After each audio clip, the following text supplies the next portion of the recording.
Bismillahirrahmanirrahim. Assalamualaikum. Jadi pada malam ini kita bertemu lagi dalam sesi Liqa Asy'ariyah. Pada malam ini Liqa Asy'ariyah 6.0 yang bertajuk Benarkah Golongan Habib itu Syiah, yang akan disampaikan oleh ahli panel kami, iaitu Saudara Ali Imran.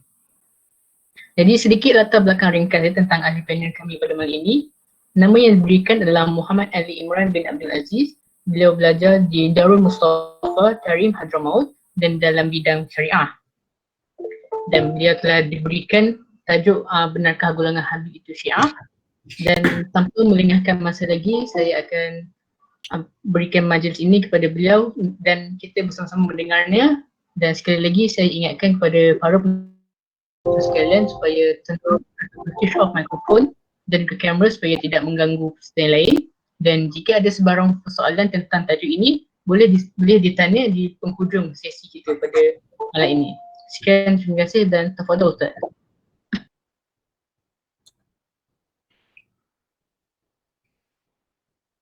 Bismillahirrahmanirrahim. Allahumma salli wa sallim ala sayyidina Muhammad wa ala alihi wa sallam.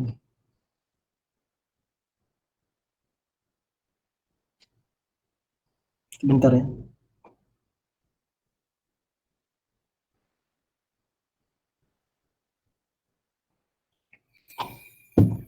Bismillahirrahmanirrahim. Alhamdulillahirabbil alamin. Alhamdulillahirabbil alamin alladzi la haula wa la quwwata illa bihi wa afdhalus salati wa atammu taslim 'ala al-mab'uuts rahmatan lil alamin wa 'ala ahli at-tayyibin at-tahirin wa man sara 'ala nahjihim wa iqtafa atharahum ila yaumiddin. Amma ba'd. تعلم وتعليم وتذكر وتذكير والنفع والانتفاع والإفادة والاستفادة والحث على التمسك بكتاب الله وسنة رسوله صلى الله عليه وعلى آله وصحبه وسلم والدعاء إلى الهدى والدعوة للخير ابتغاء مرضات الله وقربه وثوابه سبحانه وتعالى. أما بعد. Alhamdulillah, tuan-tuan dan puan-puan, hadirin dan hadirat yang dirahmati oleh Allah Subhanahu wa taala, pada malam ini saya diberikan amanah untuk membentangkan satu perbincangan berkaitan dengan habaib. Siapakah habaib? Apakah gagasan manhaj habaib ini dan apakah keterkaitan habaib ini dengan Syiah? Jadi pada malam ini mudah-mudahan Allah Subhanahu wa taala berikan kita satu pintu kefahaman.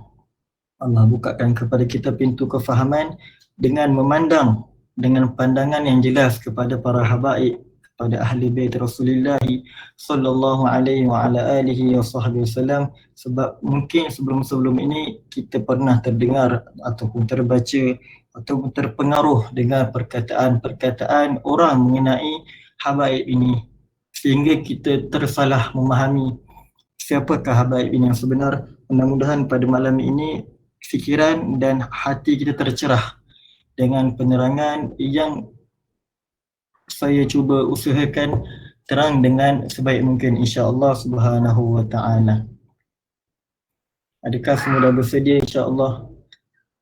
Kalau dah bersedia boleh banjirkan komen dengan alhamdulillah.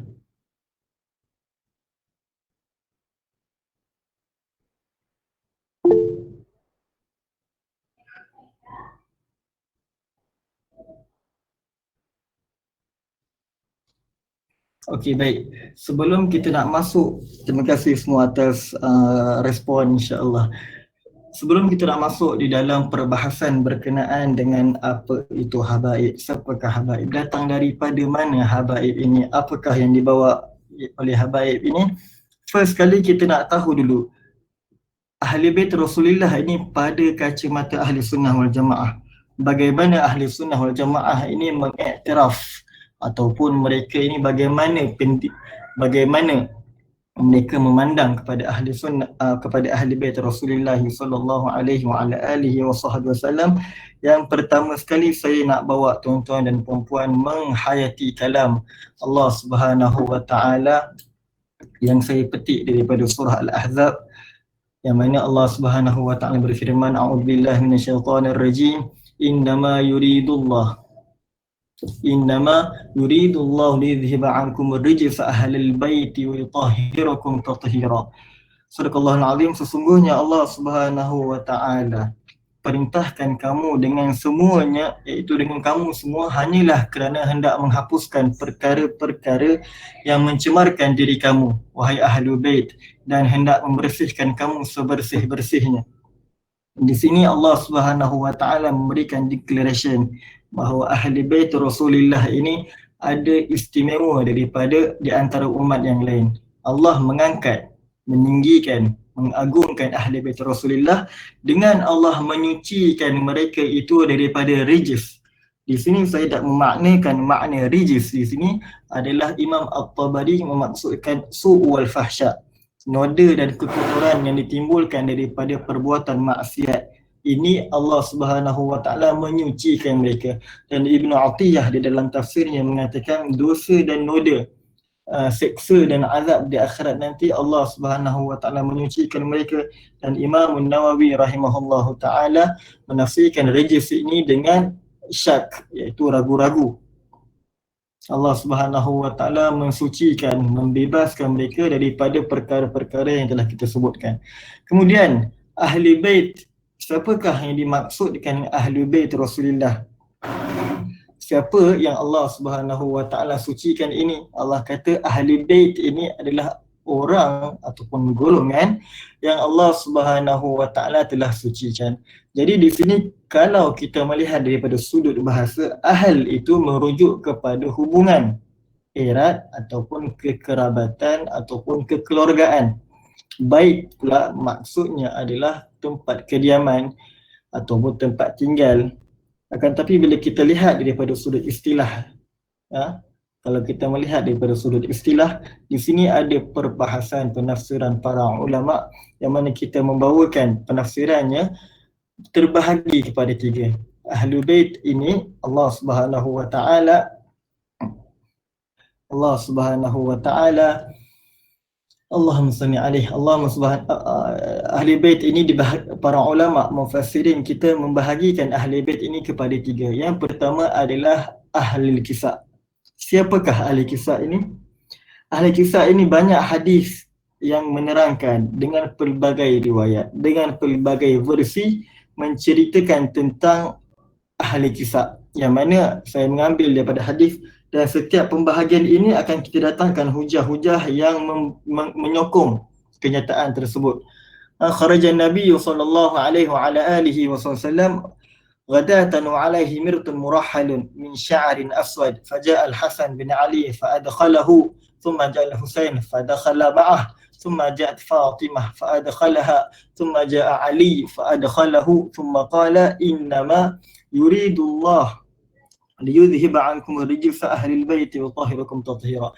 Daripada hadis ini Nabi SAW pernah membawa satu kain ataupun satu selimut yang besar, mirtun murahhalun, yang berwarna hitam, min sya'rin aswad. Kemudian datang Sayyidina Hasan, cucu baginda Nabi SAW. Nabi masukkan Sayyidina Hasan itu di bawah ataupun di dalam selimut tersebut. Kemudian datang Sayyidina Husain, Nabi masukkan juga. Kemudian datang Fatimah, kemudian datang Ali. Setelah masuk ke empat-empat orang di bawah kain ini, baginda menyelubungi kain itu ke atas mereka, dan Nabi SAW membacakan ayat ini, innama yuridullah, sesungguhnya Allah Subhanahu wa taala berkehendak untuk membersihkan kamu daripada segala kekotoran, daripada segala su'u wal fahsya, Ahlul Bait, dan membersihkan kamu sebersih-bersihnya. Seolah-olah Nabi SAW nak memberikan pengiktirafan, ikrar bahawa Ahli Kisah, keempat-empat orang ini termasuk di kalangan Ahli Bait Rasulullah. Keempat-empat orang inilah yang Allah Subhanahu wa taala telah menyucikan mereka daripada segala bentuk kekotoran dan noda su'u wal fahsya. Ahli Kisah, keempat-empat orang ini. Kemudian di dalam ayat Al-Quran yang lain disebutkan isteri-isteri Nabi pun termasuk di kalangan Ahli Bait Rasulullah. Daripada ayat yang sebelumnya diterangkan, waqarna fi buyutikunna wa la tabarrajna tabarrujal jahiliyatil ula wa aqimna as-salata wa atina az-zakata wa ati'na Allah wa rasulah innama yuridullahu liyudhhiba ankum rijsa ahlil bait wa yutahhirakum tathhira. Ayat yang sebelum daripada ayat yang kita sebutkan tadi ini, Imam Ibn Katsir mengatakan ayat ini asbabun nuzulnya diturunkan khas kepada isteri-isteri Nabi, yang mana ini adalah bentuk perintah kepada isteri Nabi supaya duduk diam di rumah, jangan kamu mendedahkan diri kamu seperti mana orang-orang jahiliyah mendedahkan diri mereka. Wa aqimna solah, dan dirikanlah solat, wa atina zakah, dan tunaikanlah zakat, wa ati'na Allah wa rasulah, dan taatlah Allah dan taatlah Rasul. Perintah ini diberikan, diarahkan Allah Subhanahu wa taala kepada isteri baginda Nabi sallallahu alaihi wasallam. Kemudian Allah sambung, innama yuridullahu liyudhhiba ankum rijsa ahlal bait. Seolah-olah Allah Subhanahu wa taala memberikan maksud yang mana isteri-isteri Nabi ini pun termasuk di kalangan orang yang telah dibersihkan, disucikan oleh Allah Subhanahu wa taala.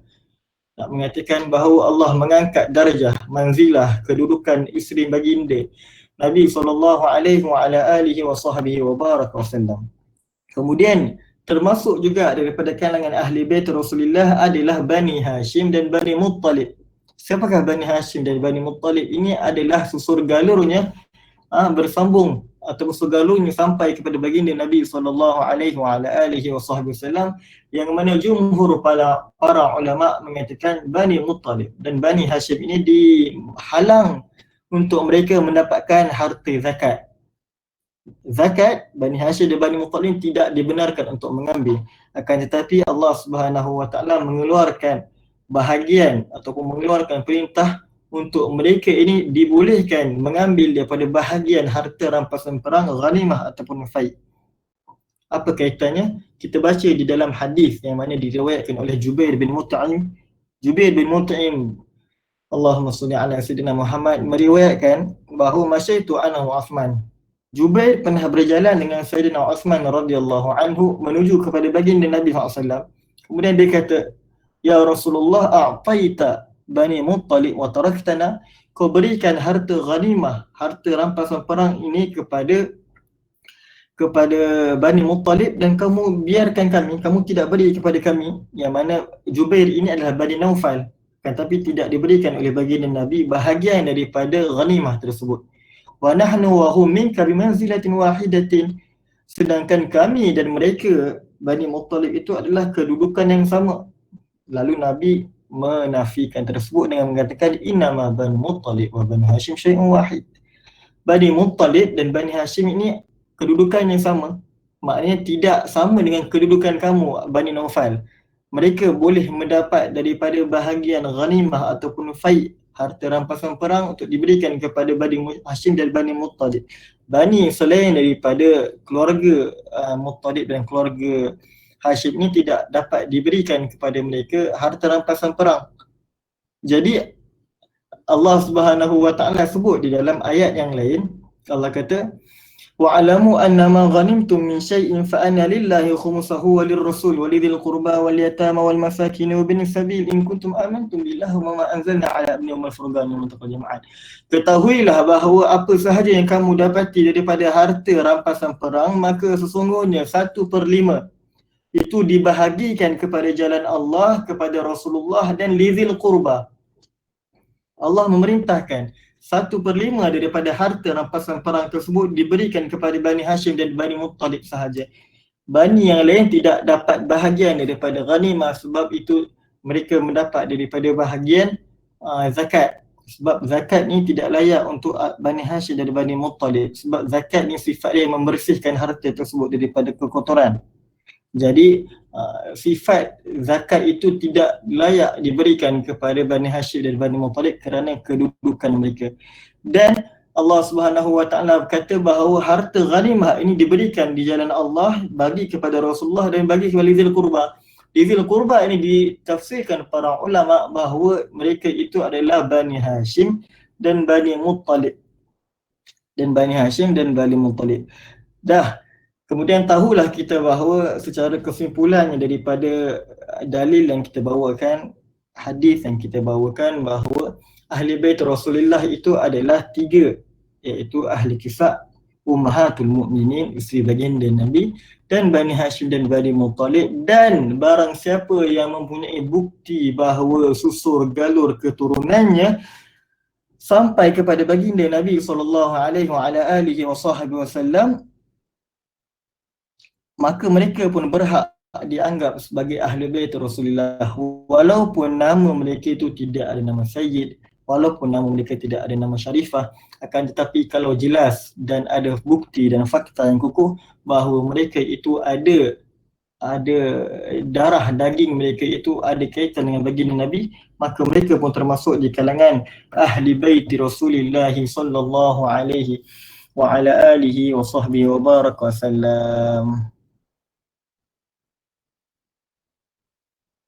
Kemudian kalau kita katakan kalau ada orang mengatakan bahawa ahli bait ini dah tak ada, dah tak wujud, penisbahan zuriyah baginda Nabi ini telah terputus, tidak ada keturunan baginda Nabi, kita bawakan petikan daripada kitab Minnah Al-Makkiyah fi Syarh Hamziyah yang boleh menjadi hujah kepada perkataan mereka tersebut. Imam Ibn Hajar Al-Haythami mengatakan wa anna ulad Fatimah wa dhurriyyatihim radhiyallahu anhum yusammuna abna'ah, anak-anak Fatimah dan zuriat Fatimah ini mereka itu dinamakan dengan anak-anak Nabi SAW. Bukan dinamakan dengan anak Fatimah, akan tapi dinamakan dengan anak-anak Nabi. Wa yunsibuna ilaihi nisbatan haqiqah, dan Allahumma salli alaihi, dan dinisbahkan mereka itu nisbah haqiqah, penisbahan yang hakikat, yang sebenar, dan penisbahan yang bermanfaat di dunia dan akhirat. Dibawakan dalil menyokong hujah tersebut. Al-Imam Ibn Hajar membawakan hadis yang sahih yang mana ada golongan orang yang mengatakan inna rahimah Rasulullah la tanfa'u mahu yawmal qiyamah, bahawa keturunan Nabi ini tidak memberi manfaat kepada kaumnya, kepada golongannya pada hari kiamat nanti. Kemudian Nabi kata apa? Nabi menafikan, kata demi Allah, wallah inna rahimi mausulatun fid dunya wal akhirah, sesungguhnya keturunan aku tetap bersambung di dunia maupun di akhirat. Satu hujah yang mengatakan bahawa kewujudan, keberadaan ahli bait Rasulullah di tengah-tengah kita pada hari ini, kewujudan mereka benar, kewujudan mereka itu hak. Yang mereka mengatakan kewujudan ahli bait ini telah terputus nasabnya daripada Nabi, itu adalah batil. Itu adalah batil. Ada hadis yang lain yang mengatakan bahawa Imam Mahdi itu akan datang di akhir zaman, yang mana dia itu bernasabkan dengan nasab Nabi SAW. Jadi daripada mana datangnya Imam Mahdi kalau keberadaan ahli bait Rasulullah ini tidak ada? Jadi ghairu ma'qul, tidak kita boleh gambarkan bahawa terputusnya nasab Nabi akan hadir sosok nama Imam Mahdi di akhiran zaman ini, yang mana nisbah keturunan Imam Mahdi itu bersambung dengan Nabi SAW. Tidak masuk akal. Jadi kita katakan bahawa ahli bait Rasulullah, kewujudan dan keberadaan mereka itu benar dan hak, ada di tengah-tengah kita pada hari ini. Allahumma salli ala sayyidina Muhammad wa ala alihi wa sallam. Sampai sini boleh follow? Siapa boleh follow komen alhamdulillah?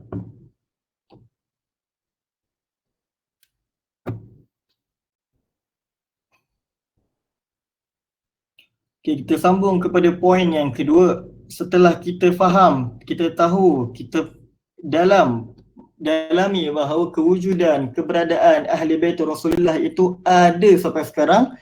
Jadi apakah pendirian ahli sunnah wal jamaah terhadap ahli bait? Bagaimana ahli sunnah wal jamaah ini memandang kepada ahli bait Rasulullah sallallahu alaihi wa ala alihi wa sahbihi wa baraka wasallam? Bagaimana mereka memandang kepada ahli bait Rasulullah? Kita bawakan satu lagi ayat Quran yang mana menjadi satu kayu ukur ahli sunnah wal jamaah memandang ahli bait Rasulullah. Qul la as'alukum alaihi ajra illa al-mawaddata fil qurba. Qul la as'alukum alaihi ajra illa al-mawaddata fil qurba. Katakanlah wahai Muhammad, la as'alukum alaihi ajra, aku tidak meminta ke atas ke atasnya suatu upahan pun, melainkan kecintaan kepada ahli keluarga. Di sini disebutkan Al-Imam Zamakhsyari di dalam kitab Tafsir Al-Kashaf meriwayatkan ada segolongan orang-orang kafir Quraisy yang mengatakan bahawa tahu tak kamu bahawa Muhammad ini ada meminta upah buat sesuatu yang dilakukannya. Seruan dakwah Nabi buat, usaha perjuangan dakwah Nabi Muhammad ni ada upah yang Nabi minta sebenarnya. Lalu Allah Subhanahu Wa Taala turunkan ayat ini nak menafikan kata-kata perkataan orang kafir tersebut dengan mengatakan la as'alukum alaihi ajra. Aku Nabi SAW tidak meminta kepada para sahabat ini memperjuangkan aku punya agama, dakwah aku ni dengan upah sebarang upah pun, melainkan untuk kecintaan kepada ahli keluarga aku. Ini adalah salah satu daripada declaration yang berat ataupun yang penting untuk kita faham bahawa Allah Subhanahu Wa Taala meletakkan kecintaan bagi kepada ahli keluarga Nabi SAW itu di tempat yang tertinggi. Di dalam hadis yang sangat banyak mengatakan mahabbah tentang kecintaan terhadap ahli keluarga baginda Nabi SAW. Bahkan Ibn Taymiyah pun mengkhususkan di dalam kitabnya bab mahabbah fi ahli bait Rasulullah. Kecintaan kepada ahli keluarga tu meletakkan satu bab yang khusus menceritakan tentang kecintaan kepada ahli bait Rasulullah. Banyak lagi kitab Imam At-Tabari disebut Az-Zakhair Uqba fi Manaqib Dzawil Qurba, Syekh Nabhani Syaraful Mu'abba fi Al Muhammad, Imam Suyuti pun tulis Fadail Ahli Bait Rasulullah. Banyak hadis yang menceritakan tentang kecintaan, arahan, perintah, kelebihan cinta kepada ahli bait Rasulullah. Cuma pada malam ini kita ambil satu sahaja yang mudah-mudahan satu ini cukup untuk kita letakkan kecintaan kita kepada ahli bait Rasulullah, keluarga Nabi SAW, dan kita faham apakah itu kayu ukur kepada kecintaan kepada Nabi dan kecintaan kepada ahli keluarganya. Ahibbullah lima yaghzukum min ni'amihi. Nabi kata apa? Cintalah kamu kepada Allah Subhanahu Wa Taala kerana nikmat, kurniaan, pemberian yang Allah Subhanahu Wa Taala telah berikan kepada kamu. Wa ahibbuni bihubbillah, dan cintalah aku kerana kecintaan kamu kepada Allah Subhanahu Wa Taala. Wa ahibbu ahli baiti bihubbi, dan cintalah kepada ahli keluarga aku kerana kecintaan kamu kepada aku. Ini adalah di antara rantaian kecintaan yang bermula daripada ahli bait Rasulullah untuk sampaikan cinta kita kepada Nabi SAW, dan dengan kecintaan dengan Nabi ini sampaikan kita punya cinta kepada Allah Subhanahu Wa Taala. Allahumma salli ala sayyidina Muhammad. Dan sekarang tolong off ya sebab anda sedang mengganggu pembentangan pada malam ini. Sebentar ya Ustaz, maaf.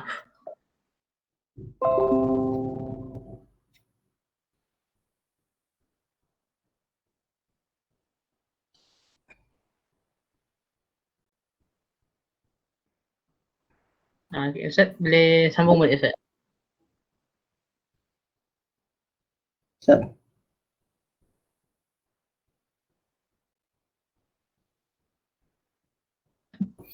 Ustaz boleh.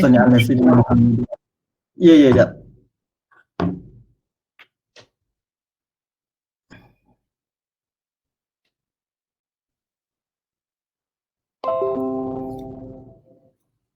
Okey. Bismillahirrahmanirrahim. Allahumma salli ala sayyidina Muhammad wa ala alihi wa sahbihi wasallam. Allah Subhanahu Wa Taala ataupun Nabi SAW menyambung rantaian kecintaan untuk sampai kecintaan kepada Allah adalah melalui mencintai ahli bait Rasulullah sallallahu alaihi wa ala alihi wa sahbihi wa barak wasallam. Nak cinta kepada Nabi adalah melalui kecintaan kita. Hatta Sayyidina Abu Bakar mengatakan urgubu al-Muhammad, urkubu Muhammad fi ahli baitihi, urkubu Muhammad fi ahli baiti. Jagalah hak Nabi SAW pada menjaga hak ahli keluarga Rasulullah sallallahu alaihi wa ala alihi wasallam, dan kecintaan kita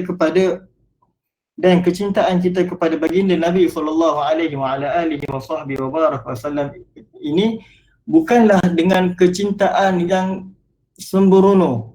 Kecintaan kita kepada ahli keluarga baginda bukanlah kecintaan yang secara membabi buta. Tidak, kecintaan kita ada kayu ukur yang telah digariskan oleh syariah, telah digariskan melalui nusus. Sallallahu alaihi wa ala alihi wa sahbihi wa baraka sallam. Sebab di sana ada beberapa golongan yang terlalu mencintai ahli bait Rasulullah sehingga merendah-rendahkan kedudukan sahabat radhiyallahu anhum ajma'in. Dan di sana juga ada orang yang terlalu mencintai para sahabat sehingga merendahkan ahli bait Rasulullah sallallahu alaihi wa ala alihi wa sahbihi wasallam. Jadi kita ni di antara tengah-tengah, la ifrat wala tafdid, tidak terlalu melampau-lampau dalam mencintai dan juga tidak terlalu meremehkan di dalam kecintaan kita kepada baginda Nabi sallallahu alaihi wa ala alihi wa sahbihi wa barakatuh. Kita mencintai ahli bait Rasulullah seperti mana kita mencintai para sahabat radhiyallahu anhum ajma'in, tidak melebihkan di antara sahabat dan tidak melebihi kecintaan kita kepada ahli bait Rasulullah sallallahu alaihi wa ala alihi wa sahbihi wasallam. Sebab di sana ada golongan Rawafid, Syiah yang mencintai ahli bait hingga menghina Abu Bakar dan Umar, tidak mengiktiraf khilafah Abu Bakar dan Umar. Dan di sana juga ada golongan Nawasib yang mencintai sahabat dan membenci ahli bait Rasulullah. Ahli sunnah di tengah, tidak mencintai ahli bait terlalu melampau-lampau dan tidak merendah-rendahkan ataupun meremehkan kecintaan. Sebab ayat Al-Quran mengatakan Muhammadur Rasulullah walladzina ma'ahu asyidda'u 'alal kuffari ruhama'u bainahum. Muhammad Rasulullah walladzina ma'ahu, Muhammad Rasulullah dan mereka yang bersama Nabi SAW. Siapa yang bersama dengan Nabi? Ada dua sahaja, ahli bait Rasulullah dan sahabat Nabi SAW. Ada dua sahaja golongan yang bersama dengan Nabi pada waktu Nabi hidup. Wallazina ma'ahu asyidda'u 'alal kuffar, yang mana mereka ni tegas dengan orang kufar. Tegas dengan orang kufar, ruhama'u bainahum, saling cinta mencintai di antara mereka. Tidak ada permusuhan di antara mereka. Lalu datang beberapa golongan yang memisahkan kecintaan di antara keduanya. Maka kita katakan ini adalah satu fikrah yang batil, dan ahli sunnah wal jamaah melepaskan diri daripada sebarang fikrah yang berkaitan dengan Rawafid dan Nawasib pada hari ini, insya-Allah. Allahumma salli wa sallim ala sayyidina Muhammad wa ala alihi wa sahbihi wa baraka sallam. Kita masuk ke dalam poin yang ketiga, insya-Allah. Poin yang ketiga adalah siapakah habaib.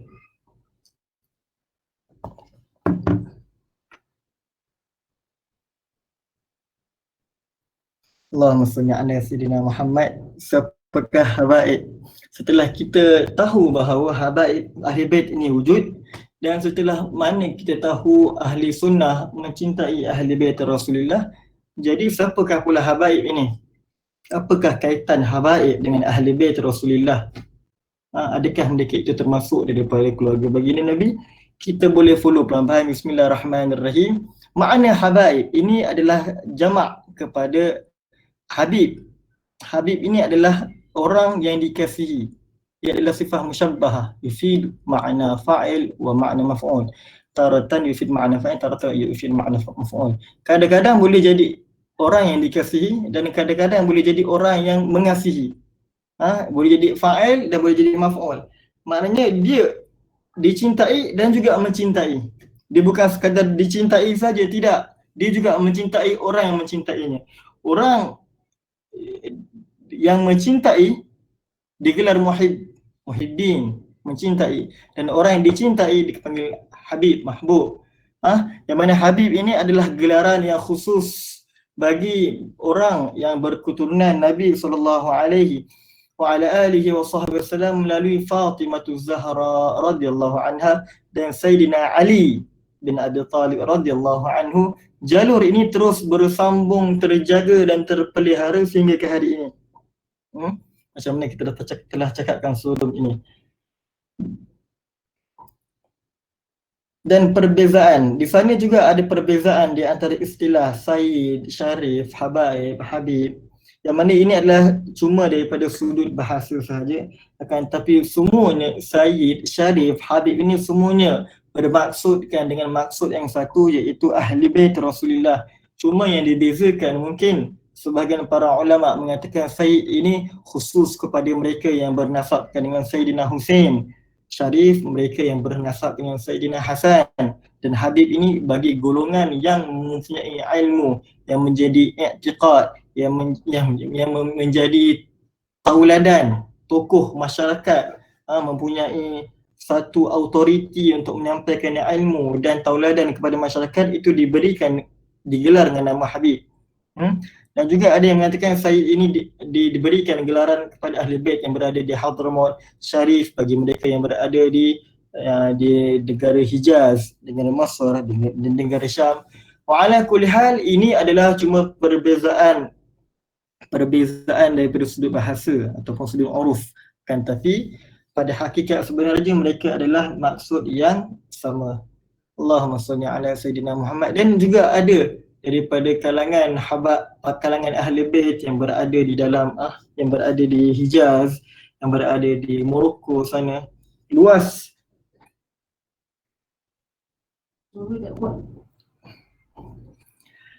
Sallallahu alaihi wa ala alihi wa sahbihi wasallam.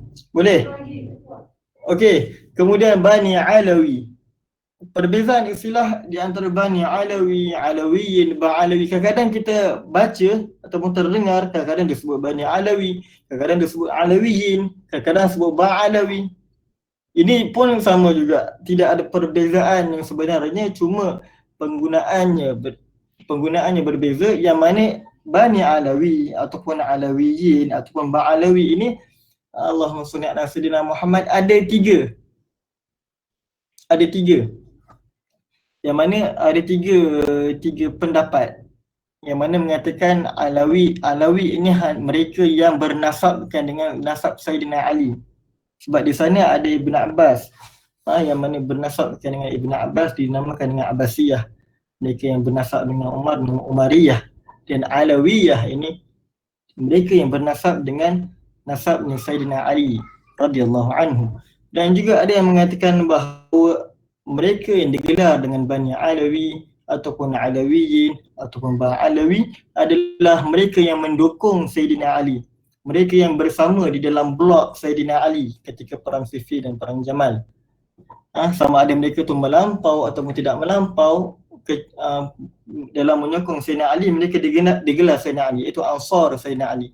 Dan juga ada juga yang mengatakan Alawi ini bagi mereka yang duduk di satu pergunungan Alawi, pegunungan di Syam, mereka digelarkan dengan Alawi juga. Tapi apabila kita meletakkan istilah ini kepada habaib, kita nampak istilah ini digelarkan kepada habaib, ia merujuk kepada keturunan Sayyid Alawi bin Ubaidillah bin Ahmad Muhajir bin Isa bin Muhammad bin Ali Uraidi bin Ja'far Sadiq bin Muhammad bin Al-Baqir bin Ali Zain Al-Abidin bin Husain Sibt putra Sayyidina Ali dan Fatimah binti Rasulullah sallallahu alaihi wa ala alihi wa sahbihi wasallam.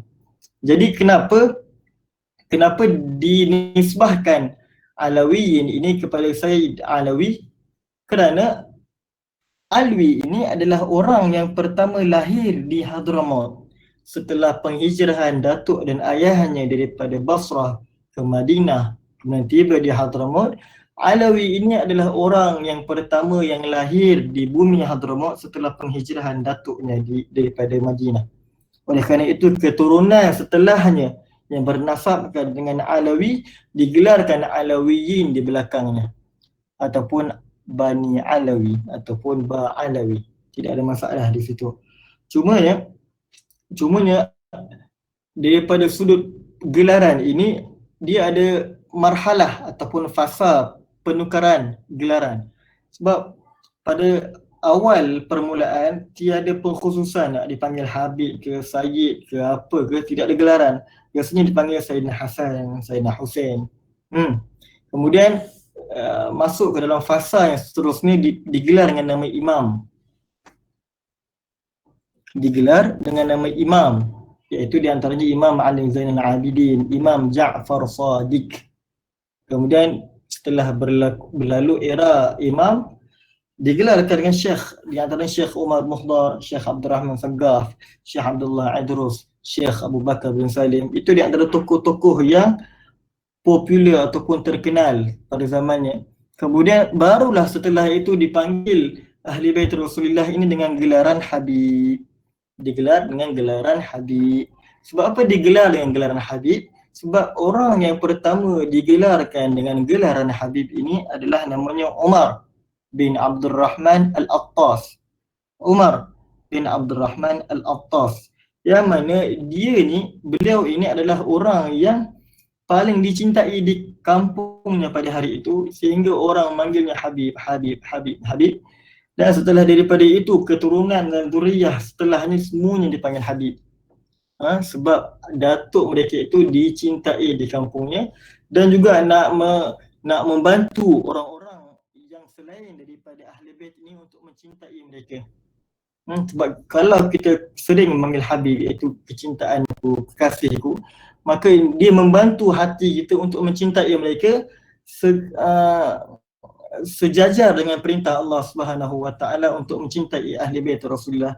Ini di antara didikan halus para salaf kita yang terdahulu, pada para orang yang terdahulu, untuk mengajarkan hati kita mencintai habaib, mencintai Ahli Bait Rasulullah sallallahu alaihi wasallam. Sebab kita kena tetap mencintai Ahli Bait, sama ada dia kurang baik ke, dia baik ke, dia ulama ke, dia pencuri ke, dia bagaimana hal keadaan pun sekalipun, hati kita kena tetap menuruti perintah Allah dengan mencintai mereka. Tetapi apabila kita meletakkan kayu ukur untuk mengikuti ittiba' wal iktida', mencontohi dan mentauladani mereka, itu hanyalah kepada tokoh mereka sahaja, para ulama mereka sahaja, orang-orang yang berada di dalam kedudukan yang tinggi di kalangan mereka sahaja. Tidak boleh kita mengikuti Sayyid ataupun Ahli Bait Rasulullah yang mana mereka itu menyimpangi daripada ajaran datuknya baginda Nabi SAW. Tidak. Kita tetap mencintai mereka, akan tapi tauladan dan ikutan kita hanyalah kepada tokoh para ulama daripada kalangan Ahli Bait Rasulullah sallallahu alaihi wa ala alihi wa sahbihi wa baraka wasallam. Kemudian setelah daripada itu, terpecahlah keluarga baginda Nabi ini daripada susur galur Alawi bin Ubaidillah bin Ahmad bin Isa tadi kepada beberapa kabilah kecil ataupun beberapa keluarga bangsa yang kecil yang biasa kita dengar di belakang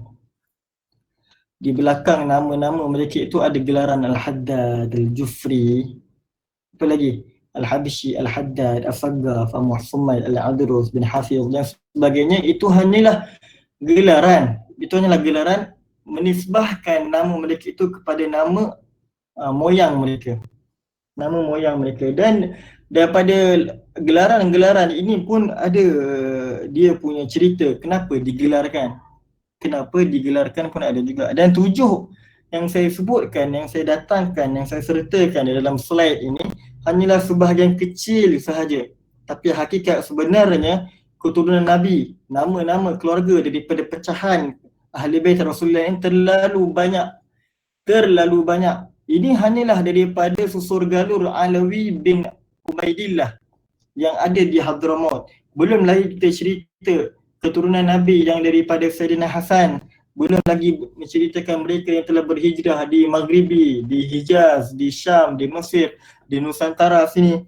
Banyak daripada cabangan keluarga, akan tapi yang biasa kita dengar habaib yang datang ke negeri kita, habaib yang kita selalu dengar namanya itu dinisbahkan dengan di antara nama ini. Bin Sumaid, Al-Adrus, Al-Kaf, Al-Jufri, Al-Habshi, Al-Haddad kan. Al-Haddad ini adalah penempa besi. Digelarkan Al-Haddad kerana dia mampu untuk melembutkan hati yang keras. Al-Haddad ni sebenarnya tukang besi yang mampu untuk mengukir ataupun melembutkan besi. Akan tapi bila digelar Haddad, maknanya penempa hati, maknanya mampu untuk melunakkan hati seorang. Dan Al-Habshi ni juga gelaran bagi datuk mereka yang berdakwah di Habasyah pada ketika itu. Dan banyak lagi sejarah kenapa digelarkan, siapa orang pertama yang digelarkan. Itu mungkin kita akan, Allahumma salli ala Muhammad, kita akan bacalah melalui mana-mana buku yang menceritakan tentang Ahli Bait Rasulullah sallallahu alaihi wa ala alihi wa sahbihi wasallam. 9:44 kita masuk ke dalam poin yang keempat. Sampai sekarang boleh follow insya-Allah. InsyaAllah, Alhamdulillah.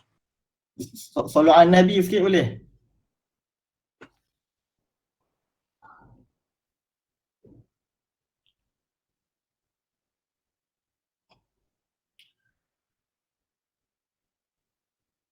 Salawat banyak. Allahumma salli ala Sayyidina Muhammad.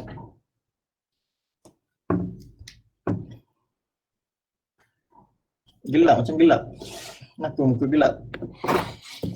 Kurang pencahayaan.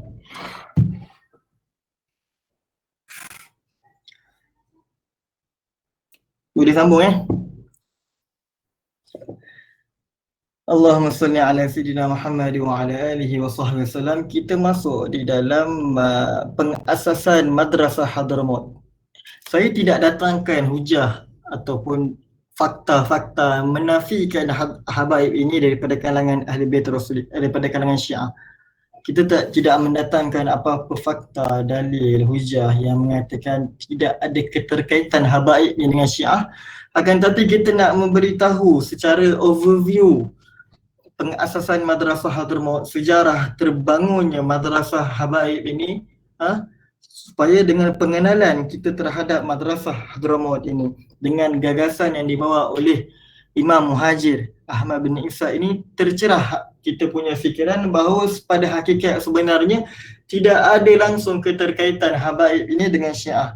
Okay, kita masuk dalam pengasasan Madrasah Hadramaut ataupun terbangunnya Madrasah Hadramaut ini adalah pertama sekali adalah dengan Imam Ahmad bin Isa Al-Muhajir ila Allah Subhanahu wa taala.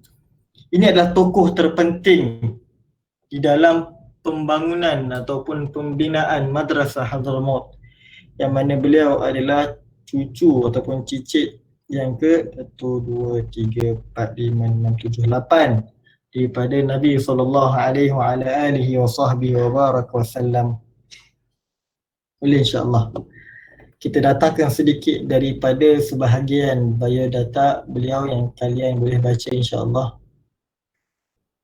Lahir dan dibesarkan di bumi Basrah, Iraq.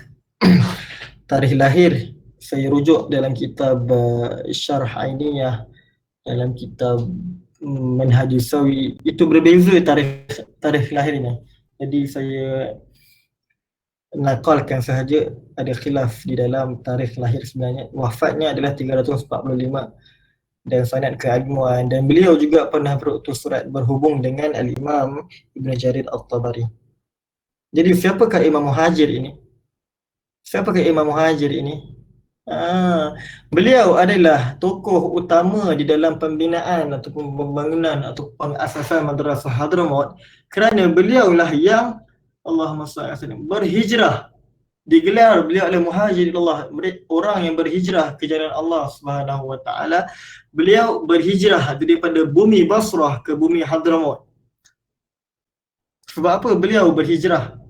Atas faktor apa beliau berhijrah? Atas dasar apa beliau berhijrah? Kita datangkan beberapa faktor yang mana beliau berhijrah daripada bumi Basrah kerana pada waktu itu suasana politik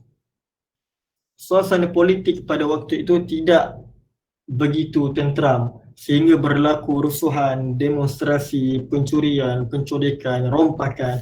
Keadaan tidak aman, tidak selesai kerana pemerintahan pada zaman itu menunjukkan kelemahan, sehingga beberapa orang-orang, golongan dan kelompok-kelompok membuat kacau bilau di negeri tersebut. Di dalam kisah atau sejarah ini disebutkan di dalam kitab Bidayah wa Nihayah Imam Ibn Katsir secara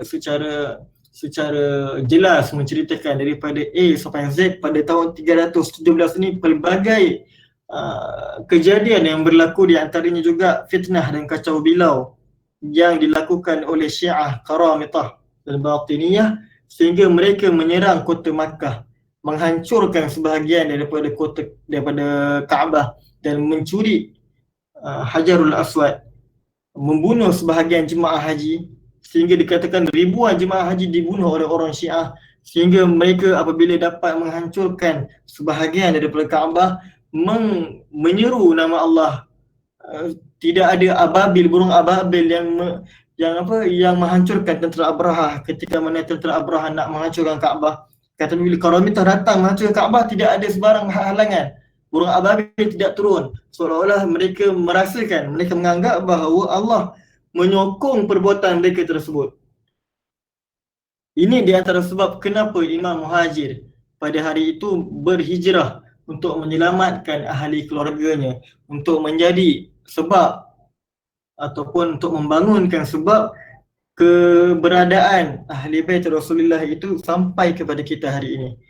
Allahumma salli ala sayyidina Muhammad. Dan berlaku juga penghinaan terhadap ahli bait Rasulullah, orang-orang yang tidak mengetahui kadar ataupun nilai ahli bait Rasulullah. Mereka mengecam berbagai bentuk afkar yang berlaku pada hari itu. Kerosakan akidah Mu'tazilah, Khawarij pada hari itu berleluasa sehingga memaksa Imam Muhajir untuk keluar daripada bumi Basrah, yang mana pada hari itu Imam Muhajir ini adalah orang bangsawan yang kaya raya, sanggup untuk berpindah daripada bumi dilahirkannya, bumi pertiwinya itu yang berada di dalam kekayaan, banyak harta. Dalam keadaan tersebut beliau terpaksa untuk berhijrah untuk menyelamatkan akidah cucu dan keturunan beliau dan menyelamatkan cucu dan keturunan beliau. Allahumma salli wa sallim ala sayyidina Muhammad wa ala alihi wa sahbihi wa baraka sallam. Dan sebelum beliau sampai dan ahli keluarganya sampai di Hadramawt, mereka singgah di Madinah untuk setahun. Kalau tidak silap saya, dalam setahun tinggal di Madinah. Kemudian berlaku Qaramitah, kejadian Qaramitah tersebut, dan beliau berhijrah ke selatan, iaitu di Hadramawt, yang mana negeri pada Hadramawt itu terlalu tandus gesang, seolah-olah terputus dengan hubungan dunia luar. Kalau kita lihat sekarang ini pun sama, Hadramawt itu seolah-olah terputus dengan dunia luar. Covid tidak ada di situ. Hidupnya seperti zaman kuno yang dahulu, yang 30-40 tahun ke belakang. Di situlah Imam Muhajir bin Isa, Imam Ahmad bin Isa al-Muhajir ilallah, berpindah bersama keluarganya di tempat yang tandus, gersang, kering untuk menyelamatkan akidah ahli keluarganya.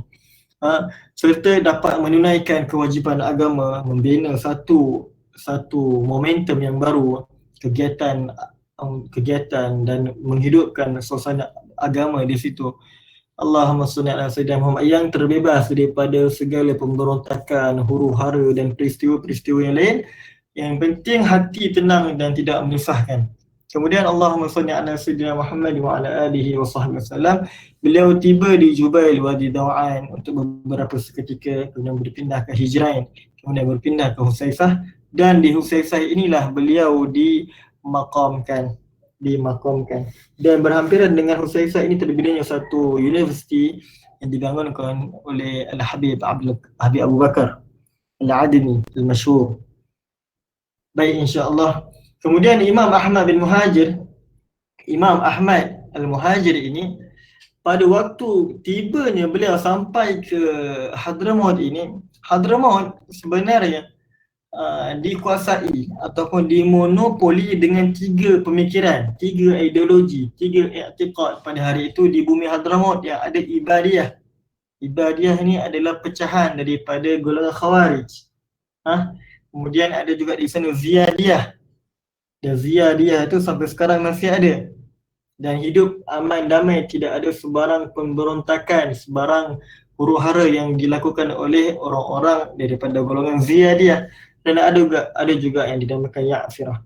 Dan Imam Muhajir Ahmad bin Isa ini datang kepada bumi Hadramawt, membentangkan akhlak yang terpuji, mendatangkan hujah, fakta, dalil dan akli, sehingga segala pemikiran-pemikiran yang rosak pada hari itu terpadam dan termusnah. dengan kedatangan Imam Ahmad bin Isa Al-Muhajir ila Allah Subhanahu wa taala. Ada imam. Dan inilah imam, dan daripada sinilah bermulanya keturunan Habaib. Yang mana anaknya tadi, cucunya tadi Alawi. Alawi itu adalah cucu kepada Ahmad Muhajir. Alawi tadi Alawi bin Ubaidillah bin Ahmad. Alawi itu adalah anak ataupun cucunya yang pertama yang lahir di Hadramaut. Boleh? Allahumma salli wa sallim ala sayyidina Muhammad wa ala alihi wa sahbihi wa sallam. Dan setelah beberapa fasa, beberapa era yang berlalu, terbangunnya beberapa arbitah, beberapa ribat, beberapa pusat pengajian, beberapa pusat ilmu di situ, sehingga terjadilah Hadramaut yang kita kenal sekarang. Semuanya adalah hasil daripada Imam Ahmad bin Isa Al-Muhajir ila Allah Subhanahu wa taala.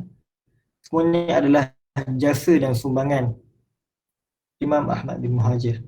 Kemudian Allahumma shalli ala sayyidina Muhammad, kita berada di antara pengakhiran slide kita pada malam ini, insya-Allah. Setelah kita faham Ahli Bait Rasulullah, bagaimana kita nak pandang, cara pandang Ahli Sunnah terhadap Ahli Bait Rasulullah, kemudian kita dah kenal siapakah Habaib ini, daripada mana datangnya Habaib ini, siapa tokoh terpenting mereka, bagaimana tersebarnya Habaib ini. Kita nak tahu pula bagaimana manhaj Sadah Habaib. Apakah pegangan Sadah Habaib ini? Apakah prinsip ataupun pendirian Habaib Alawiyin ini? Apakah yang mereka bawa? Apakah yang mereka perjuangkan? Kita lihat daripada sudut akidah. Sudut akidah, Allahumma shalli ala sayyidina Asy'ariyah wal Maturidiyah. Habaib ini duduk di bawah bendera Asy'ariyah wal Maturidiyah, Sawadul A'zam, majoriti umat Islam, dan golongan Habaib ini tidak terlepas juga. Mereka juga duduk di bawah naungan dan di bawah bendera Sadah Asy'ariyah wal Maturidiyah. Bahkan mereka juga di antara ejen penyebaran, pengukuhan akidah Asy'ariyah wal Maturidiyah, dan berapa banyak negara yang telah dimasukkan dakwahnya kerana Habaib ini. Kaki yang dijejakkan oleh para Habaib ini, dakwah mereka itu tidak lain tidak bukan adalah untuk menyebarkan Asy'ariyah wal Maturidiyah. Dan mereka yang pertama sekali menyebarkan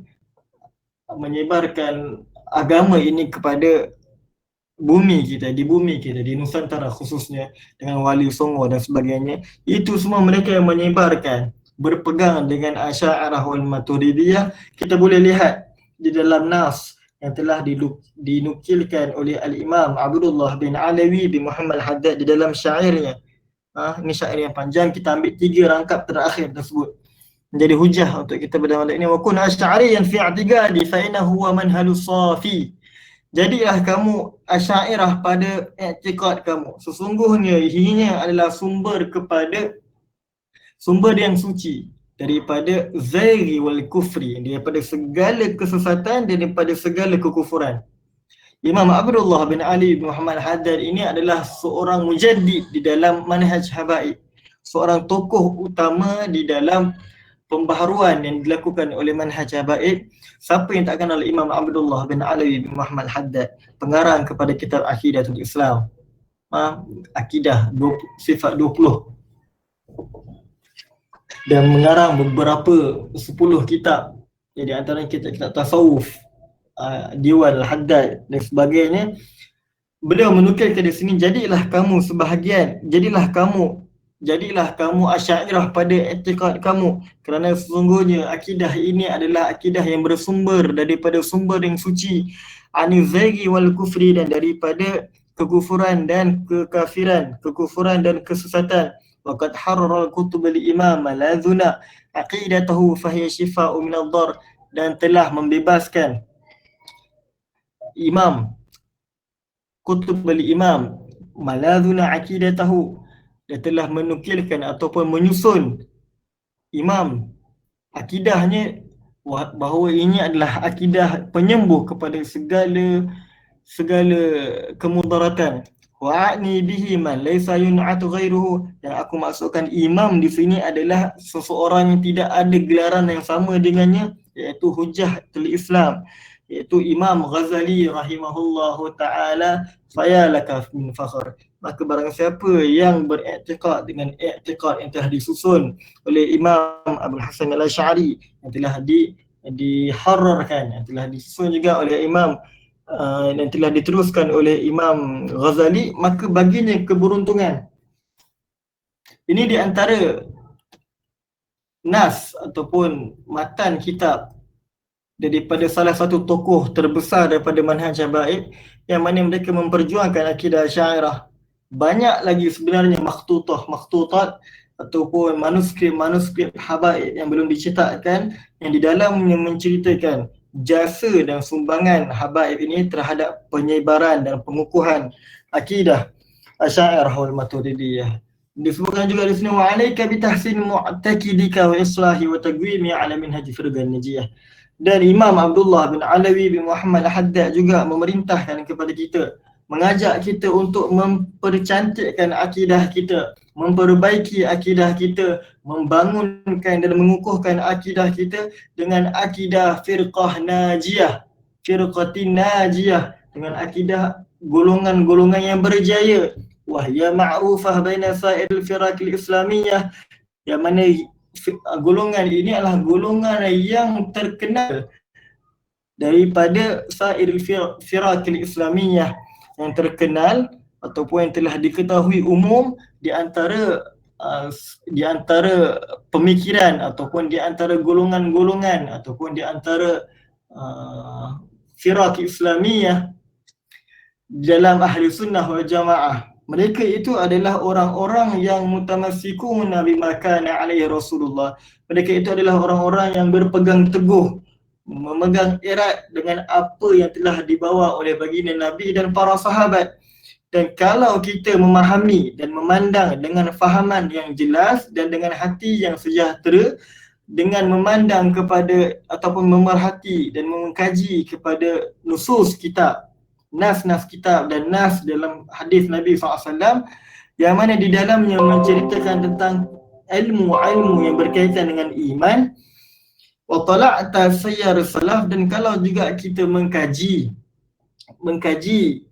sejarah orang-orang yang terdahulu daripada kalangan salafus salih dan kalangan sahabat dan tabi'in, kita akan mengetahui bahawa alim wa tahaqqaqta, kita akan mengetahui dan kita akan termantap keyakinan kita bahawa kebenaran itu adalah mereka yang bersama dengan orang yang golongan yang dinamakan Al-Asy'ariyah. Al-Asy'ariyah adalah gelaran ataupun nisbah yang kembali kepada Syekh Abil Hasan Al-Asy'ari rahimahullah. Faqad rattaba qawa'id aqidat al-haqqi, yang mana beliau telah menyusun, mensistematikkan akidah ini dengan akidah orang-orang yang benar dan mendatangkan hujah dan dalilnya. Allahumma salli ala Sayyidina Muhammad. Wahai al-aqidah allati ijtama'at 'alaiha as-sahabah, yang mana akidah yang telah disusun oleh Imam Abdul Hasan Asy'ari ini adalah akidah yang telah disepakati oleh para sahabat, wa man ba'dahum, dan orang-orang setelah para sahabat daripada kalangan tabi'in. Wahai akidah ahli hakim min ahli kulli zaman. Ini adalah akidah yang benar, akidah yang dianuti ataupun yang diiktikadkan oleh orang-orang sepanjang zaman, termasuk juga daripada kalangan ahli tasawuf, sebagaimana yang telah diceritakan oleh Abdul Qasim Al-Kushairi. Allahumma salli ala Sayyidina Muhammad. Intinya kita nak katakan bahawa habaib ini juga berada di bawah naungan, bawah payungan, bawah teduhan, bawah bendera Asy'ariyah wal Maturidiyah. Bersama-sama mereka di dalam majoriti Sawadul Azam, majoriti umat Islam. Allahumma salli ala Sayyidina Muhammad wa ala alihi wa sahbihi wa barak wa sallam. Boleh insya-Allah. Kemudian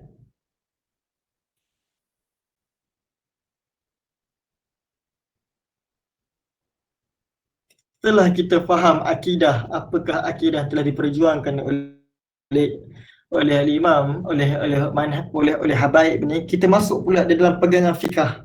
Pegangan fik, apakah, bagaimana istinbat, bagaimana istidlal, bagaimana para habaib ini mengeluarkan hukum. Apakah mazhab yang dianuti oleh habaib ini. Kita katakan bahawa mereka ini di kalangan habaib ini ada mazhab Maliki, ada yang Hanafi, ada yang Hambali, ada yang Syafi'i. Akan tetapi yang terutama, yang termajoriti adalah mereka bermazhab dengan mazhab Imam Syafi'i rahimahullah ta'ala, dan bahkan menjadi perintis utama penyebaran mazhab Syafi'i. Kita boleh lihat keratan daripada kitab Adwarut Tarikh Al-Hadrami, Imam Habib Muhammad bin Ahmad Asy-Syatiri mengatakan, fakaifa la yakun muhajir Syafi'i al-madhhab wa huwa alladhi qama bi nashrihi aw idkhalihi ila hadram. Bagaimana Imam Muhajir itu bukan daripada kalangan orang yang bermazhab Syafi'i, sedangkan dari beliaulah tersebarnya dan beliaulah yang memasukkan mazhab ini ke negeri Hadramaut. Sebahagian orang mengatakan bahawa Imam Muhajir ini adalah orang yang bermazhab dengan mazhab Imamiyah, Syiah Imamiyah. Imam Habib Alawi bin Tahir Al-Haddad menafikan kata-kata tersebut dengan mengatakan mazhab Imamiyah ini datang setelah daripada Imam Muhajir. Zaman Imamiyah itu terasas setelah Imam Muhajir. Bagaimana nak kaitkan Imam Muhajir ini dengan Syiah Imamiyah? Maka ini satu dakwaan yang batil. Kemudian kita datangkan lagi keratan daripada kitab yang sama, wa yaral ba'd al-mu'arrikhin hadzal 'asr. Setelah kajian dilakukan oleh sebahagian daripada ahli sejarah, mereka mendapati bahawa la yujad ahad min ulama, tidak didapati satu orang pun daripada ulama ahli sunnah wal jamaah, wabil akhas min ulama Syafi'iyah, dan secara khasnya daripada kalangan ulama-ulama Syafi'i daripada Hadramaut, sebelum ataupun semenjak kedatangan Muhajir ilallah, sebelum ataupun semenjak kedatangan Imam Muhajir ini, tidak ada yang memulakan penyebaran mazhab Syafi'i melainkan jasa sumbangan penyebaran dan awal kemasukan mazhab Syafi'i ini adalah kembali kepada Imam Muhajir. Imam Muhajir. Allahumma salli ala Sayyidina Muhammad wa ala alihi wa sahbihi wa baraka wa sallam. Boleh insya-Allah. Bahkan kalau kita lihat di mana dakwah yang tersebar daripada tangan ataupun daripada jasa habaib ini, itu semuanya bermazhab dengan mazhab Syafi'i. Kita boleh lihat di negara kita sendiri, yang mana kemasukan awal Islam ini adalah sumbangan ataupun usaha dakwah yang dilakukan oleh para habaib ini. Beberapa mufti di Johor, 4 orang pada zaman yang dahulu dilantik sebagai mufti adalah daripada kalangan habaib. Yang di antaranya Habib Salim bin Ahmad bin Muhsin Al-Tas, Habib Alawi bin Tahir Al-Haddad, Habib Abdul Qadir bin Muhsin Al-Tas. Dan di Pahang pun ada salah seorang mufti terawal yang menjadi mufti adalah juga pada kalangan habaib, Habib Muhsin bin Hamid bin Habib Abdul Rahman, pada tahun 1800. Dan mufti Johor pertama 1896 sehingga 1899. Maknanya permulaan, kalau kita kaitkan habaib dengan Syiah, pasti akan ada kesan, pasti akan ada bekas-bekas Syiah yang terwujud di negeri kita ini. Akan tapi tidak ada sama sekali. Nak kata kita ini murni, manhaj habaib ini murni, tidak ada keterkaitan secara total dengan Syiah, dengan orang-orang Syiah.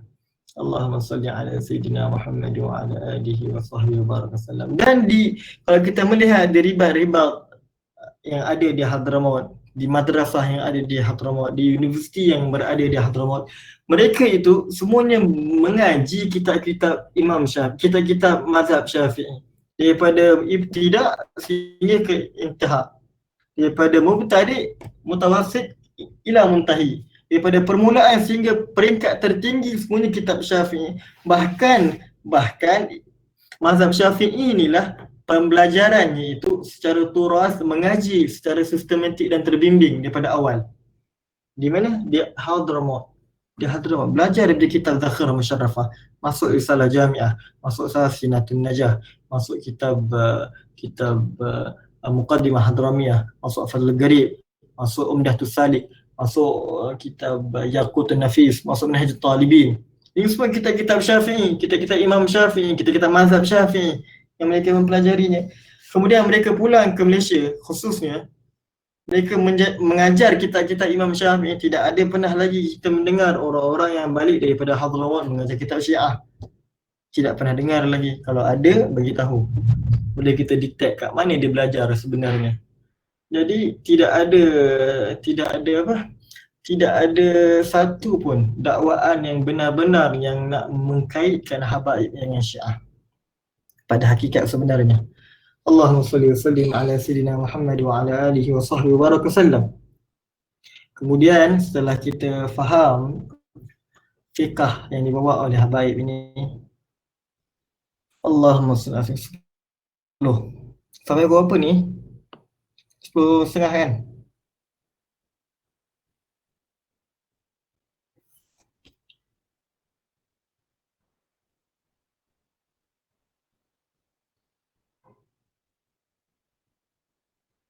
Ya Ustaz, sampai 10.30 Ustaz. Ada 20 minit lagi, jadi boleh sambung Ustaz. InsyaAllah. Allahumma salli ala sayyidina Muhammad. Aus. Baik. Okey. Kemudian kita lihat peta penyebaran mazhab Syafi'i, peta penyebaran mazhab Syafi'i.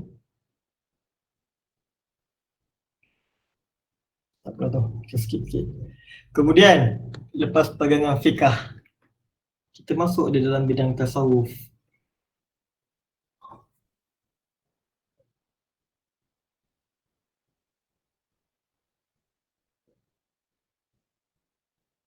Ya. Allahumma salli. Tasawuf ini adalah satu madah ataupun satu ilmu yang sinonim dengan manhaj habaib. Sehingga mereka menyangkakan atau mereka beranggapan bahawa mazhab habaib ini hanyalah menguasai ilmu berkaitan dengan penyucian jiwa. Mereka ini hanyalah pemberi nasihat, pemberi wasiat. Kalau kita masuk dalam majlis ilmu mereka, kalau kita lihat perbahasan ilmu mereka itu luas. Kitab-kitab yang mereka karang sendiri pun banyak.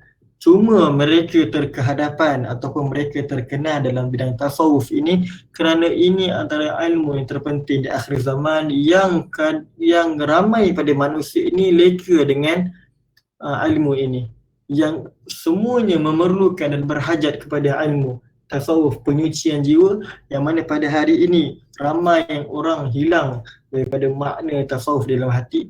Kemudian habaib datang daripada luar, khususnya Habib Umar, datang kepada majlis-majlis, datang kepada masjid-masjid, buat majlis menceritakan tentang nasihat, berikan pesanan, berikan mau'izah, berikan hikmah. Itu sebenarnya adalah untuk kita yang mana tasawuf ini boleh dihadam oleh seluruh manusia, oleh seluruh bilangan, seluruh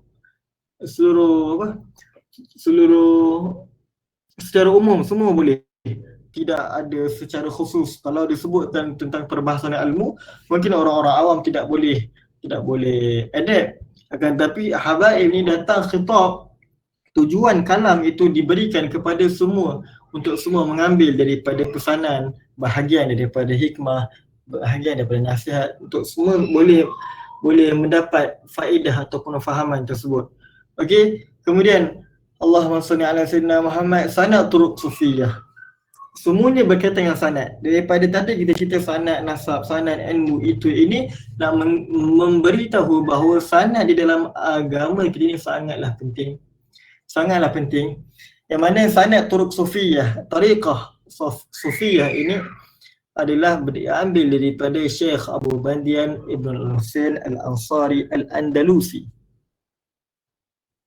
Siapakah Faqih Muqaddam ini? Daripada kitab Masyra' ar-Rawi mengatakan Faqih Muqaddam ini juga di antara tokoh pertama ataupun tokoh yang terawal di dalam manhaj habaib ini yang telah mencapai darjah mujtahid mutlak dalam ilmu syariat dan telah sampai kepada maqam qutbiyah di dalam bidang tasawuf. Orang yang hebat, masya-Allah, yang hidup pada abad ke-7, Imam Faqih Muqaddam, yang mana diterima khirqah sufiyah ini oleh Syekh Abu Madian yang berasal daripada Maghribi, tokoh sufi yang terhebat pada waktu itu.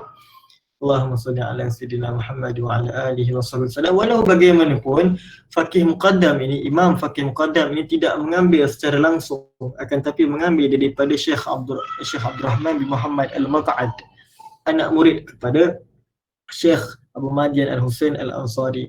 Walau bagaimanapun, sebahagian pendapat lain mengatakan ini hanyalah Imam Faqih Muqaddam hanyalah mengambil sanad turuk sufiyah daripada Syekh Abu Madian Al-Husain ini secara tabarrukan, secara mengambil berkat sahaja. Akan tapi hakikat sebenar sanad turuk sufiyah Imam Faqih Muqaddam ini bersambung dengan ayahnya, bersambung dengan datuknya, bersambung dengan moyangnya sehingga kepada Imam Ahmad bin Isa Muhajir ilallah subhanahu wa ta'ala. Wa hakadha.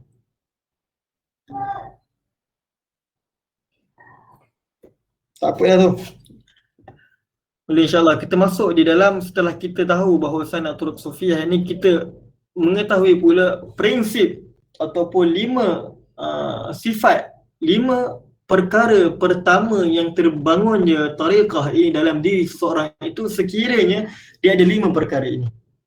Sama ada dia mengambil bai'ah ataupun tidak, pernah duduk sekali dengan habaib ataupun tidak, ada kaitan tautan hati dengan para habaib ataupun tidak, pernah berjabat tangan dengan para habaib ataupun tidak. Akan tetapi kalau mereka mempunyai 5 sifat ini, maka mereka termasuk di kalangan Alawiyyin. Mereka termasuk di dalam tariqah yang sama yang mana ditempuh oleh para habaib. Yang pertama adalah ilmu.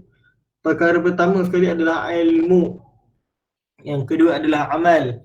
Yang ketiga adalah wara', berhati-hati dan berjaga-jaga. Kemudian khauf minallah, takut yang sangat kepada Allah Subhanahu wa taala, wal ikhlas lahu azza wa jalla. Kalau ada 5 perkara ini, maka dia termasuk daripada kalangan orang yang berjalan di belakang para habaib. Dia berjalan dengan jalan yang sama ditempuh oleh para habaib. Boleh, insya-Allah. Allahumma salli alaihi wasallam. Dan perihal tasawuf ini, perihal tariqah ini, semuanya akan dibahaskan insya-Allah pada kita punya liqa akan datang yang akan dibentangkan oleh akhina Mushtaq, insya-Allah. Itu akan lebih detail perihal berkenaan dengan tariqah, perihal berkenaan dengan sufi, dengan tasawuf. Dan cuma hari ini, malam ini kita nak bagi secara overview sahaja pandangan umum terhadap tasawuf yang dibawakan oleh para habaib kita, insya-Allah. Zahiruha Ulumul Ghazali, dalam kitab Aqlul Yawaqid karangan Habib Adrus bin Umar Al-Habsyi, mengatakan zahiruha Ulumul Ghazali. Tariqah ini zahirnya adalah ilmu-ilmu yang telah yang telah dikarang atau yang telah dibahaskan oleh Imam Ghazali. Wa batinuha, dan batin kepada tariqah ini adalah apa yang telah diterangkan, dijelaskan oleh Imam Syadili. Jadi dapatlah kita tahu bahawa tariqah Ba'alawi ini ataupun tariqah yang ditempuh oleh habaib ini adalah hasil daripada 2 gabungan tariqah, iaitu tariqah Imam Ghazali dan tariqah Syadili. Zahirnya adalah Ghazali dan batinnya adalah Syadili. Allahumma salli ala sayyidina Muhammad wa ala alihi wasallam. Dan daripada ta'rif, pengenalan yang telah dituliskan oleh Habib Abdurrahman bin Faqih tentang tariqah Alawiyah, tentang tariqah Alawiyah ini, mereka mengatakan bahawa an a'lam anna tariqah sadah al-abi Alawi ihda turk sufiyah. Ketahuilah bahawa tariqah habaib ini adalah salah satu daripada turuk sufiyah, yang mana asas ataupun dasar tasawuf ataupun tariqat ini adalah ittiba' kitab wa sunnah, dengan mengikuti kitab dan mengikuti hadis Nabi sallallahu alaihi wa ala alihi wasallam. Wa ra'suha sidqul iftiqar wa syuhudul minnah, yang mana yang utama di dalam tarekat ini adalah sidqul iftiqar, jujur di dalam pengharapan, mengharapkan Allah Subhanahu wa taala, wa syuhudul minnah, dan menyaksikan pemberian, kurniaan, anugerah, nikmat Allah Subhanahu wa taala tanpa melihat kelebihan tu ada pada diri kita.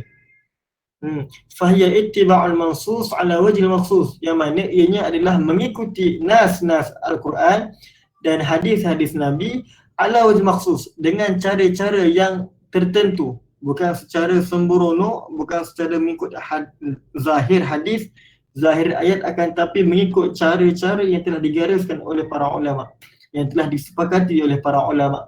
Wa tahdzibul usul li tagribil usul, dan membersihkan kita punya asal-asal untuk mendekatkan sampainya kita kepada Allah Subhanahu wa taala.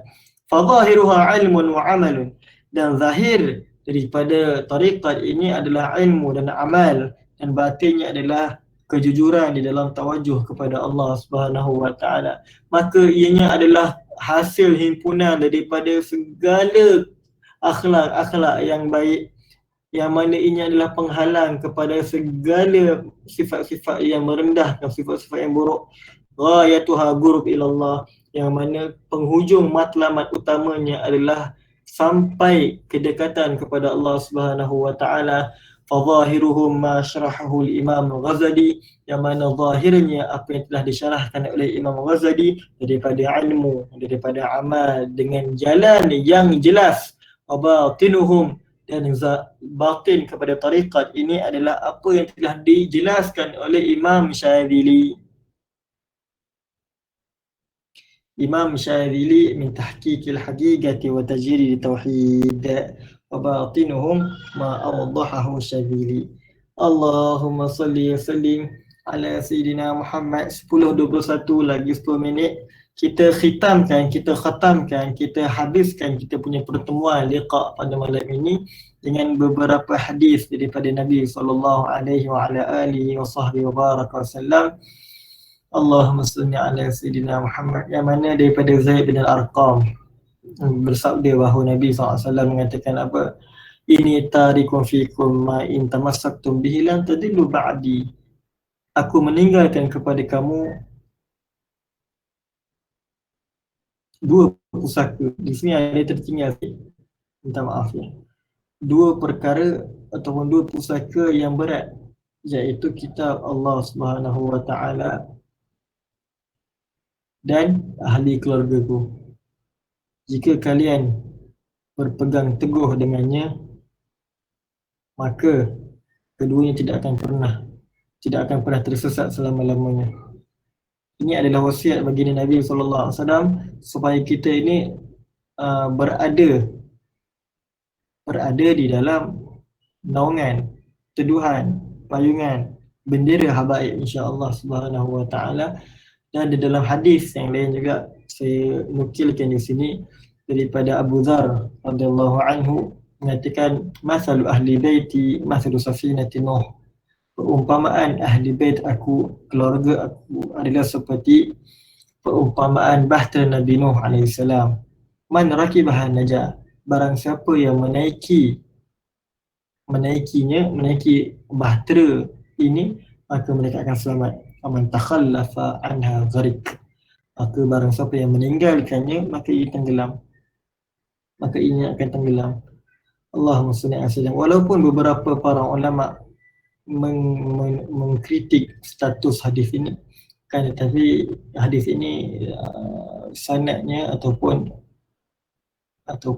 riwayat yang dhaif, kan, tapi bolehlah untuk kita mengambil daripada perintah Allah Subhanahu wa taala ini untuk mencintai mereka dan duduk di bawah teduhan mereka, berjalan di jalan yang sama dengan mereka, supaya tercerah kita punya kefahaman bahawa kita menolak Syiah. Kita menolak Syiah bukan menolak habaib, kerana habaib ini tidak ada keterkaitan langsung dengan Syiah. Jadi orang-orang yang selepas ini yang mengatakan Syiah habaib, Syiah habaib ini, mereka buta kepada ilmu, buta kepada ma'rifah tentang habaib ini. Mudah-mudahan Allah Subhanahu Wa Taala khatamkan kita pada malam ini dengan kecintaan yang tulus kepada ahli bait Rasulullah sallallahu alaihi wa ala alihi wasallam. Mudah-mudahan sesiapa yang sebelum ini belum kenal para habaib malam ini dapat mengenali. Dan kalau ada orang dah kenal maka bertambah kenal. Kalau orang dah bertambah kenal, mudah-mudahan Allah Subhanahu Wa Taala menambahkan cinta dan mendalamkan cinta sehingga mendap ke dasar cinta ini pada ahli bait Rasulullah sallallahu alaihi wa ala alihi wasallam. Allahumma haqqa warzuqna tiba'ah wa arina al-batila batila warzuqna ijtinabah.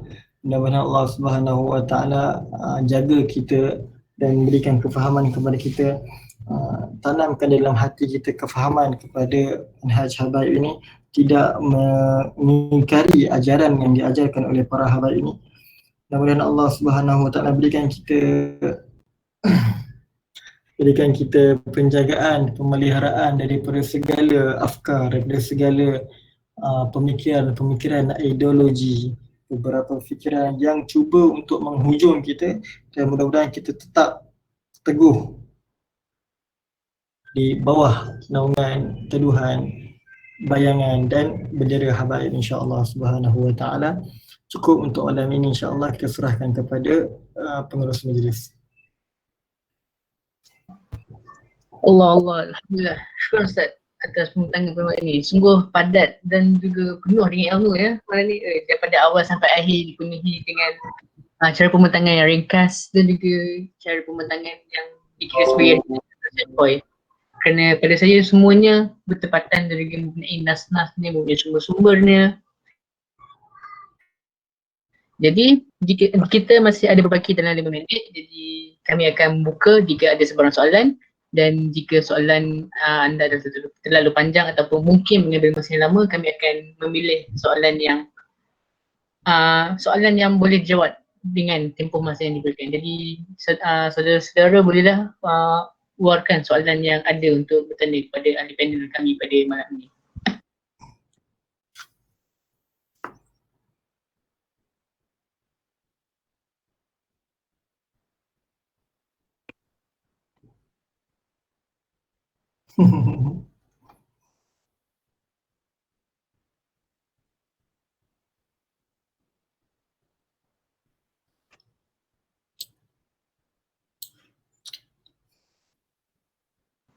Bagi soalan daripada saudara Samuel saya, pada pandangan saya sebagai pengurusi majlis, untuk menjawab persoalan anda tersebut mungkin diperlukan pencarian jawapan yang lebih lama dan juga panjang.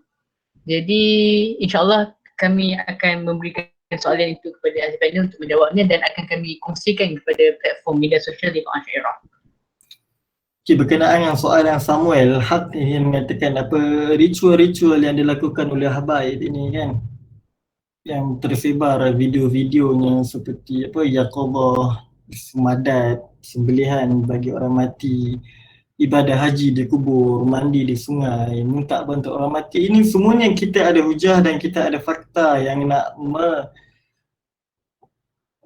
menafikan perkataan mereka tersebut. Itu semua hanyalah dakwaan semata-mata. Kalaupun ada kebenarannya, itu tetap di dalam perbahasan para ulama. Maka kita tidak, dengan melihat video dan melihat dakwaan tersebut, kita tak boleh nak mempercayai secara total, secara 100%. Tidak. Kita kena mendengar daripada dua pihak dan kita menilai. Insya-Allah.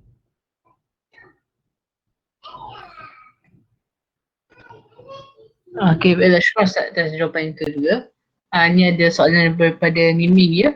Assalamualaikum Ustaz, boleh ke mencintai golongan Ahli Sunnah dengan cinta yang berlebihan? Bagaimana cinta yang berlebihan tersebut? Itu kena ada punya dhawabit, kena ada ukuran dia bagaimana cinta yang berlebihan. Kecintaan yang berlebihan yang dilakukan oleh Syiah sehingga meletakkan Ahli Bait ini setaraf dengan Nabi, meletakkan mereka di satu level yang sama, maksum, terjaga daripada dosa-dosa. Itu kita katakan kecintaan yang melampau, yang melebihi garisan yang telah ditetapkan syariat. Tidak, kita mencintai sejajar dengan perintah Allah Subhanahu Wa Taala. Okey, baik, syukur atas pencerahan itu. Dan ini ada soalan juga daripada saudara Ika para habaib hanya datang dari 2 keturunan sahaja, iaitu Sayyidina Hasan dan Husain. Itulah cucu Nabi SAW daripada Fatimah dan Ali. Jadi inilah yang diiktirafkan oleh Nabi SAW di dalam kisah tadi. Dan daripada Hasan dan Husain inilah tercabangnya keluarga Nabi yang lain. Daripada Ja'far Sadiq ada, daripada siapa lagi? Kita lihat slide tadi. Ada banyak daripada cabangan-cabangan cucu keturunan Nabi SAW. Cuma yang kita katakan habaib ini khusus daripada keturunan Husain, Sayyidina Husain, yang mana Allahumma salli ala Sayyidina Muhammad sampai kepada jalur Imam Muhajir bin Ahmad bin Isa. Kita dah cakap tadi bahawa golongan habaib atau golongan ahli bait ini tersebar secara meluas di muka bumi. Tersebar secara meluas, tapi yang habaib ini yang kita gelar sebagai habaib ini khusus kepada Allahumma salli kepada golongan ataupun keturunan yang datang melalui jalur nasab Imam Muhajir. Kita belum buka lagi perbicaraan tentang ahli bait yang berada di Hijaz, di Syam, di Maghrib. Itu semua ada cabangan nasab yang berbeza, insya-Allah. Baiklah, Ustaz. Ini pula ada soalan daripada saudari Afifah. Assalamualaikum Ustaz. Pernah ada bertanya, bagaimana sekiranya ada yang mendakwa dirinya Habib atau ahli bait Nabi padahal dirinya menipu? Macam mana tu Ustaz? Riba dosa besar. Ada hadis yang Allah SWT mengecam, memberi ancaman bagi orang yang mengaku-ngaku ahli keluarga baginda Nabi. Walaupun dia mengaku selain daripada ayahnya pun termasuk dosa besar, apatah lagi mendakwa dia daripada golongan ahli bait, maka itu termasuk dosa besar. Saya tak datangkan hadis dia, minta maaf. Baiklah, sure Ustaz. Tapi ini mungkin soalan tambahan daripada saya sendiri atas soalan dari Afifah tu. Macam mana kita nak tahu seorang tu memang daripada keturunan ahli bait? Sebab macam mana kita nak tahu, takkan kita boleh kata kalau dia hanya berkata. Kalau biasanya ahli bait Rasulullah ini dia ada namanya Rabithah Alawiyah. Kalau di Nusantara, di Indonesia, mereka ada satu slip ataupun nak mengiktiraf bahawa mereka ini daripada kalangan ahli bait Rasulullah. Setiap seorang daripada kalangan mereka ada. Di Tarim, di Hadramaut, di Indonesia. Di Indonesia saya tak tahu ada ke tidak Rabithah tersebut. Akan tapi di Nusantara, di Indonesia itu terjaga. Setiap daripada kalangan mereka itu ada satu slip yang mana slip itu dikeluarkan oleh Rabithah Alawiyah. Yang mereka lah yang mengiktiraf hadza ahli bait Rasulullah ataupun bukan. Itu jelas sebagai bukti fakta yang ada hitam putih. Akan tapi kalau dakwaan-dakwaan itu Allah Ta'ala alam. Okey, baiklah, syukur Ustaz. Dan ini rasanya soalan terakhir pada malam ini kerana takut kekanalan masa dan mengambil waktu penonton yang lain. Dan soalan ni adalah pada saudara Zul. Ustaz, bolehkah kita bersalawat Madad Ya Husin? Ada orang kata ada unsur dari Syiah. Apa penjelasan ini? Madad al-Haddad. Ini madad semua Allahumma salli ala Muhammad. Ini dalam perbahasan majazi yang mana kita sebenarnya tidaklah meminta secara langsung kepada mereka, tetapi ini juga bentuk tawasul dan istighasah yang sebahagian golongan menafikan dan mengharamkan, bahkan mensyirikkan. Akan tapi jumhur para ulama tidak mengharamkan, tidak mengkafirkan, tidak mensyirikkan tawassul ini.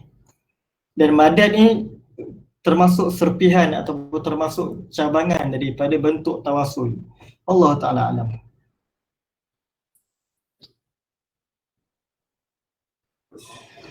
Banyak soalan Malam ni banyak soalan tapi tak apalah sebab Ana pun takut kita mengambil masa yang terlalu lama. Kita lihat ni Abu Abdillah dia tanya, Ustaz, benarkah Habib Umar Yaqadhah melihat Nabi secara sedar? Kerana ada sahabat saya yang merupakan aswaja daripada Indo mengatakan bahawa selepas kejadian video viral Maulid Habib Umar tersebut, ini viral secara meluas, yang mana Habib seolah-olah melihat Nabi SAW. Habib Umar sendiri mengklarifikasikan sendiri bahawa dia tidak pun melihat Nabi. Bahkan itu hanyalah cerita rekaan pentak subni. Itu tidak ada orang yang menceritakan, dan tidak ada orang menafikan dan tidak ada orang mengatakan itu hanyalah video. Itu hanyalah video yang Habib Omar memandang dengan caranya pada majlis maulid tersebut. Kita tidak pernah mendengar, Habib pun tidak mengatakan dia melihat Nabi, dan kita tidak mendengar anak muridnya ataupun orang terdekatnya bahawa mengatakan Habib Omar melihat Nabi. Yang kita hanya melihat video sahaja. Jadi bagaimana cara kita memandang video itu adalah nilai kita. Kalau kita menganggap bahawa Habib Omar melihat Nabi, maka terpulang kepada kita. Dan isu yaqadhah itu, yaqadhah pun masuk dalam perbincangan para ulama. Ada yang ulama mengatakan benar dan ada ulama mengatakan tidak. Akan tapi penisbahan yaqadhah itu dilihat oleh Habib Omar tu tidak ada siapa yang tahu. Itu hanyalah video sahaja. Saya dulu di Hadramaut pun tidak ada digembar-gemburkan dengan isu ini.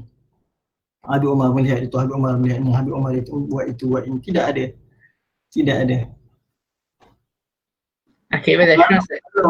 Kalau Habib Umar menafikan tersebut, itu hak beliau. Sama ada untuk merendah diri tawadhu ataupun nak menutup pintu-pintu fitnah, itu pun hak beliau. Kalau beliau nak mengiyakan, itu pun hak beliau. Sebab benda tu yaqadhah tu masuk dalam perbincangan para ulama. Ada yang benar, ada yang kata tidak. Maka kita tafwidul amr bas. Kita menyerahkan sahaja benda tu. Allah Ta'ala alam. 10.35. Alhamdulillah, Ustaz. Jadi insyaAllah mana-mana soalan antum yang tidak dapat ana lontarkan untuk Ustaz menjawabnya akan saya berikan kepada Ustaz. Nanti bolehlah Ustaz menjawab dan kami akan sebarkan di platform media sosial di Kaum Asyairah. Dan setelah kita akan berjumpa lagi pada malam besok bersama Saudara Mushtaq yang akan memberikan pembentangannya. Jadi insyaAllah kita bertemu besok. Terima kasih kerana menyertai kami pada malam ini. Perkongsian yang penuh bermakna dan juga padat daripada Saudara Ustaz Ali. Syukur Ustaz kerana meluangkan masa pada malam ini. Jadi insyaAllah tanpa mengangkat masa lagi, kami untuk majlis kami. Sekian. Assalamualaikum warahmatullahi wabarakatuh. Waalaikumsalam warahmatullahi. Alhamdulillah. Kenyang malam ni, kenyang.